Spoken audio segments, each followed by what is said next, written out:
Чебоксарской средней общеобразовательной школе номер 40 состоялось торжественное закрытие месячника оборонно-массовой и спортивной работы. Конечно же, здесь нельзя не упомянуть о том, что 2021 год Чувашской республики посвящен подвигу тружеников тыла, строителям Сурского и Казанского оборонительных рубежей. Совсем недавно при участии главы региона Олега Николаева и главы администрации города Чебоксары Алексея Ладыкова Управление образования презентовало сборник воспоминаний «Строитель безмолвных рубежей».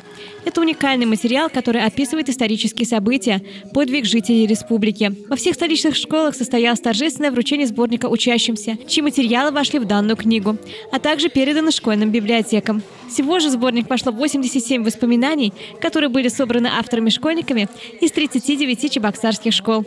Школьники вели работу в архивах, музеях, собирали эксклюзивные исторические факты.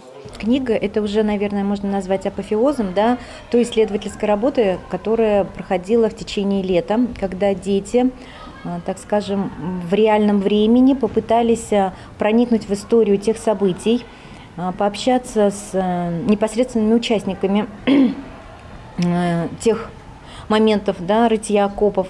И я думаю, что это своего рода, вот знаете, такая хорошая жирная точка, когда дети, помимо того, что они, во-первых, прониклись ощущениями, да, поймали то состояние, которое передается от человека к человеку, именно с точки зрения, как было трудно, как было много задач поставлено одновременно. Ребята из школьных поисковых отрядов выезжали в различные районы республики, где в годы Великой Отечественной войны велось строительство оборонительных рубежей. Ребята общались с участниками тех событий, вели аудио и видеозаписи. Эти воспоминания очень ценны, отметил начальник управления образования Дмитрий Захаров. Действительно, воспоминания, они уникальные, потому что до сегодняшнего дня не сохранились эти исторические воспоминания ни в каком издании, ни в монографиях, ни в публицистике, даже в периодической печати, если они публиковались, то публиковались эпизодически. Это в основном районные газеты